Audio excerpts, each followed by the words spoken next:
تم إطلاق الجيل الأول من شبكات الهاتف المحمول 1G في طوكيو عام 1979، وبعد 4 سنوات انتقلت تقنية 1G إلى الولايات المتحدة الأمريكية، وتم إطلاق الهاتف المحمول الأول من قبل شركة موتورولا، وكان يبلغ سعره $3995، أي ما يعادل حوالي $10,000 بالوقت الحالي في عام 2022. وبعد 12 سنة من إطلاق الجيل الأول تم إطلاق الجيل الثاني من شبكات الهاتف المحمول 2G في فنلندا، وأصبحت جودة المكالمات أفضل بكثير، ولأول مرة أصبح بإمكان المستخدمين إرسال رسائل SMS و MMS.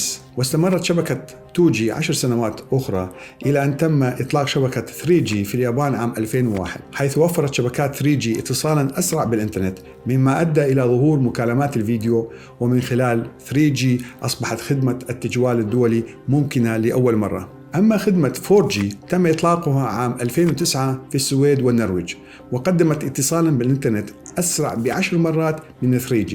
وبعد 10 سنوات وتحديداً في أبريل 2019 تم إطلاق شبكة 5G في كوريا الجنوبية، وأهم ما قدمته هذه الشبكة هو سرعة أكبر ب20 مرة. كل هذا يدعونا للتساؤل: متى سيشهد العالم الجيل السادس 6G؟ كيف سيعمل؟ وماذا سيقدم لنا؟ ومن سيربح السباق على تطوير تقنية 6G؟ للجواب على هذه الأسئلة أنا محمد وحيد، السلام عليكم ويلا بينا.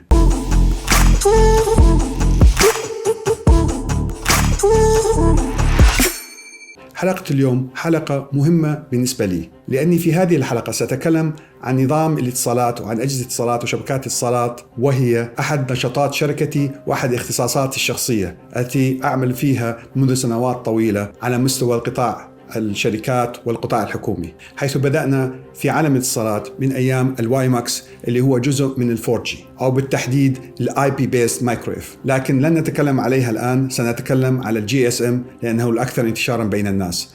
أما الاتصالات الصناعية فهي عالم آخر وكبير جداً ومعقد جداً.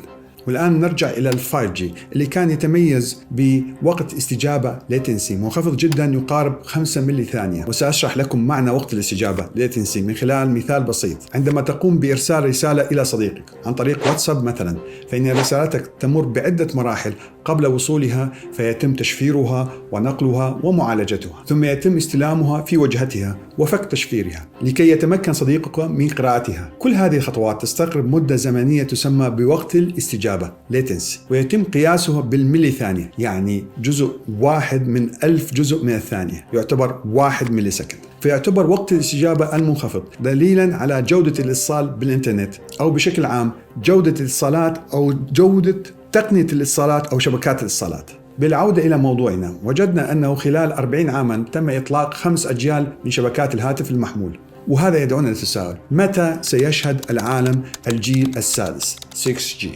رغم أن شبكة 5G للهواتف المحمولة ما زالت تقنية جديدة ولم يتم تطبيقها بعد في أغلب دول العالم الثالث النامية، ولكن بدأنا نرى الكثير من التساؤلات حول شبكات 6G، وذلك خاصة بعد أن ربحت الصين السباق الذي كانت تخوضه ضد أمريكا والشركات الأوروبية واليابانية حول تطوير تقنية 5G، مما أقلق الحكومة الأمريكية والحكومات الأوروبية بشكل عام ودفعها للبدء بالعمل على شبكات 6G. لأن من يطور تقنية ما ويجعلها معياراً عالمياً يسيطر تجارياً على تسويق التقنية، وأمنياً على سيطرة نوع وحركة البيانات في هذه الشبكات. وسأتكلم بالتفصيل عن هذا الموضوع في نهاية الحلقة. الآن دعونا نوضح بعض النقاط المهمة حول ال 6G ونستكشف ما هو مستقبل هذه التكنولوجيا حقاً. يتوقع إيريك إيكودين الرئيس التنفيذي للتكنولوجيا في شركة إيركسون، وهي المزود الرائد لمعدات شبكات الجيل الخامس في الولايات المتحدة الأمريكية، يتوقع أننا لن نشهد تقنية 6G لهواتف المحمولة قبل عام 2029. طبعاً بعد ظهور التقنية بعدة سنوات ستبدأ بالانتشار على نطاق واسع، حيث ستصبح متوفرة للمستخدمين كما يحصل حالياً بالنسبة لشبكات 5G التي تصل سرعتها إلى 10 جيجا بت بالثانية. أما عن السرعة المتوقعة لشبكات 6G فتدور التوقعات حول 100 مرة أسرع من ال 5G، أي 1 تيرا بت بالثانية. بهذه السرعة يمكنك تحميل 140 ساعة من أفلام نتفليكس خلال ثانية واحدة فقط. وهنا يبرز سؤال: هل نحن فعلا بحاجة لهذه السرعة؟ خاصة نحن كمستخدمين عاديين للإنترنت؟ بالتأكيد لسنا بحاجة لتحميل 140 ساعة من أفلام نتفليكس خلال ثانية واحدة، فسرعة الإنترنت التي تقدمها شبكات 5G حاليا كافية للمستخدمين. ولكن 5G قد لا يكون كافيا للآلات والأجهزة التي نستخدمها بشكل مضطرد في حياتنا. مثلا في السنوات الأخيرة بدأت السيارات ذاتية القيادة مثل سيارة تسلا تصبح حقيقة أكثر من كونها فكرة، ولكي تصبح حقيقة هي بحاجة إلى شبكة من أجهزة الاستشعار والبرامج والتكنولوجيا لربط المركبات السيارات ببيئتها النسبية اللي هي تسمى Relative Environment. والبيئة النسبية هذه تتمثل بالمشاة ومعدات إدارة حركة المرور والمركبات الأخرى ومواقف السيارات، وأيضا اختناقات المرور، وأيضا المشاكل الموجودة في الطريق، وتحليل البيانات وتحليل الصور، وغيرها كثير من الأمور التي يجب أن تتحقق في الوقت الحقيقي real time وبليتنسي جدا منخفض حتى لا يحدث مشاكل في هذه الأجهزة والمعدات والسيارات. وهذه الشبكة الضخمة والمعقدة تسمى بإنترنت المركبات Internet of Vehicles IOV.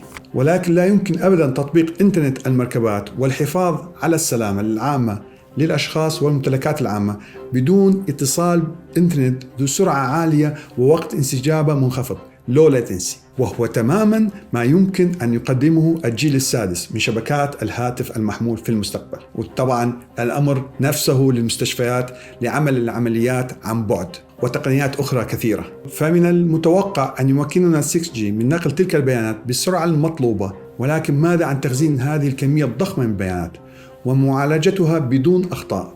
هنا يأتي دور ما يعرف ببيج داتا أو البيانات الضخمة، وهي مجموعة من البيانات الضخمة في الحجم والتي تنمو مع مرور الوقت، وهي معقدة جدا لدرجة أنه لا يمكن لأي من أدوات إدارة البيانات التقليدية تخزينها أو معالجتها بكفاءة. ويمكن استخدام هذه الكميات الهائلة من البيانات لمعالجة مشاكل العمل التي لم يكن من الممكن معالجتها من قبل. ولمعلوماتك، البيانات الضخمة بيج داتا تعتبر علم مهم جدا في عصرنا الحالي، ويمكنك دراسة هذا العلم أكاديميا والحصول على شهادة ماجستير بإدارة البيانات الضخمة. والآن نعود إلى موضوعنا الأساسي. يوجد سؤال يطرحه الكثيرون مؤخرا على الجيل السادس 6G: ما هي آلية عمله؟ ادعت الصين في عام 2020 أنها أطلقت بنجاح ما وصفته بأول قمر صناعي يستخدم 6G في العالم إلى الفضاء، بهدف اختبار هذه التقنية التي تستخدم موجات تيرا هرتز عالية التردد لتحقيق سرعات نقل بيانات أكبر بعدة مرات من السرعات التي توفرها تقنية 5G. طبعا بشكل عام هندسيا، كل ما ازداد التردد كل ما ازداد قدرة على نقل بيانات أكبر وأسرع وأعلى. سبب هذا الحدث ضجة إعلامية كبيرة في عالم التكنولوجيا، واعتقد الكثيرون أن الصين فعلا طورت تقنية الجيل السادس في الشبكات.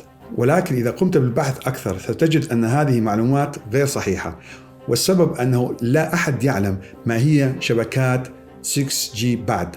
يعني ليس هناك معايير متفق عليها عالميا لحد الآن على 6G، ولا أحد يعلم بالضبط ما إذا كانت ستسمى بشبكات 6G حتى الآن. ولكن على الأغلب ستكون المعايير النهائية التي ستحدد ماهية اتصال 6G على عاتق الاتحاد الدولي للاتصالات ITU، حيث حدد الاتحاد الدولي للاتصالات بعد أكثر من 8 سنوات من عمل معايير 5G التي يشار إليها باسم IMT 2020.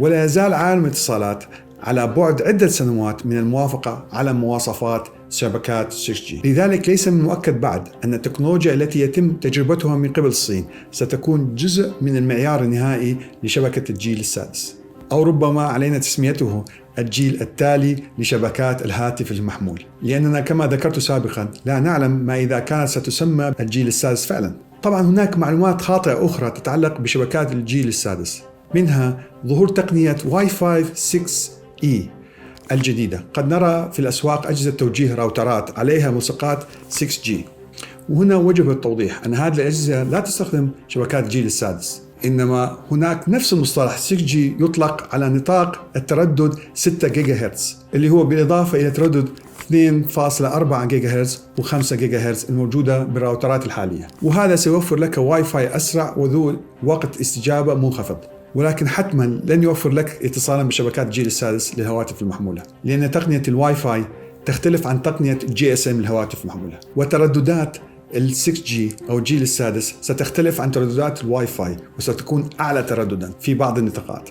وبعد أن وضحنا بعض المفاهيم الخاطئة، دعونا نتكلم عن السباق الحاصل حاليا نحو تطوير الجيل السادس لشبكات الهاتف المحمول، حيث أنه يجذب انتباه العديد من الجهات الفاعلة في مجال الاتصالات، خاصة الشركات العالمية في هذا الموضوع. والمتسابقان الأساسيان في هذا المجال هم الولايات المتحدة الأمريكية والصين، وخاصة الولايات المتحدة الأمريكية لأنها تريد أن تصحح خطأها مع 5G، حيث تدور بينهما حرب بالغة الأهمية، لأنه من المتوقع أن يتمكن الفائز من قيادة الثورة الصناعية القادمة، لأن الثورة الصناعية القادمة جزء رئيسي منها هو عالم الاتصالات. حيث غرد دونالد ترامب في عام 2019 تغريدة قال فيها أنه يريد طرح 6G في الولايات المتحدة الأمريكية في أقرب وقت ممكن. على الرغم من أن رغبات ترامب تم التعامل معها بروح الدعابة إلى حد ما، إلا أن الحكومة الأمريكية كانت جادة مثل ترامب في تغريدته حول هزيمة الصين في حرب الجيل السادس 6G.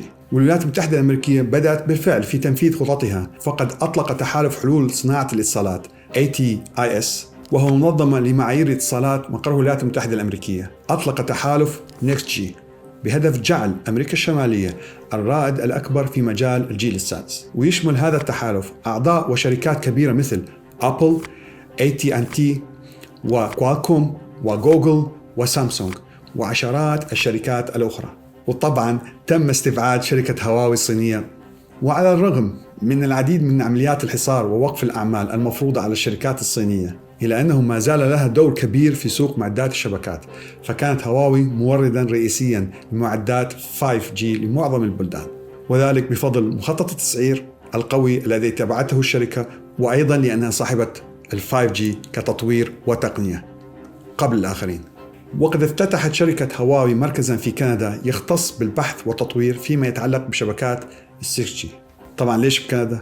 أما وزارة الصناعة وتكنولوجيا المعلومات الصينية تستثمر حاليا في أنشطة البحث والتطوير المتعلقة بتقنية 6G. فمن سيكون الرابح في هذه الحرب برأيكم؟ في الخاتمة، لقد عملت سنوات طويلة من خلال شركتي في مجال اتصالات المايكرويف وشبكات الإنترنت والشبكات الداخلية الإنترانت على مستوى الشركات الصغيرة والكبيرة والقطاع الحكومي. لذلك أعلم أن هذا الموضوع معقد جدا بالنسبة للشخص العادي، ولكن من خلال خبرتي سأحاول الآن تبسيطه قدر الإمكان. إن أهمية اتصالات الجيل السادس 6G لا تكمن فقط فيما نحتاجه نحن بالاتصال بالإنترنت أو الشبكات من خلال الهاتف الشخصي أو الكمبيوتر، بل تكمن في أننا مع مرور الوقت عدد الأجهزة المحيطة بنا والتي نستخدمها بحياتنا تزداد بشكل مضطرد وهائل، وخاصة بعد دخول تقنية إنترنت الأشياء Internet of Things التي تشمل الأجهزة المنزلية المتنوعة التي نستخدمها بحياتنا. بمعنى أن كل شخص منا سيكون مرتبطا بالإنترنت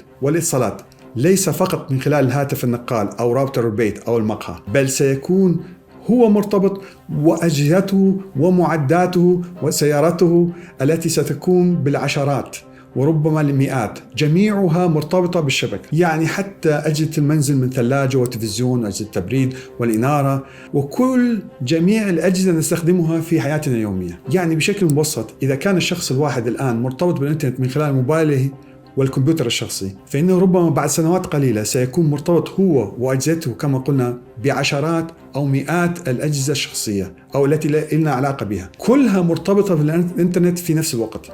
بمعنى آخر، إذا كانت الشبكات الحالية على 5G تقدم الخدمة إلى ملياري شخص حول العالم، فإنها في المستقبل بالإضافة إلى المليارين شخص التي تقدم الخدمة لهم حاليا يجب أن تكون مرتبطة بمئات الأجهزة المرتبطة بكل شخص من المليارين التي ربما تصل إلى عشرات أو مئات مليارات الأجهزة، وذلك خلال سنوات قليلة قادمة. ولذلك نحن بحاجة إلى تقنية تتحمل هذه الكمية الهائلة من البيانات بسرعة ضخمة ووقت استجابة منخفض جدا low latency في الوقت الحقيقي real time. وهنا تبرز أهمية الجيل السادس، ولذلك أيضا ستكون جزء ضخم من حجم الاقتصاد العالمي. وهنا نقاط مهمة جدا. من يطور تقنية 6G ويسوقها ويسيطر عليها سيتحكم بجزء ضخم من الاقتصاد العالمي وجزء ضخم من البيانات والمعلومات في العالم، وأيضا أمن هذه المعلومات على مستوى العالم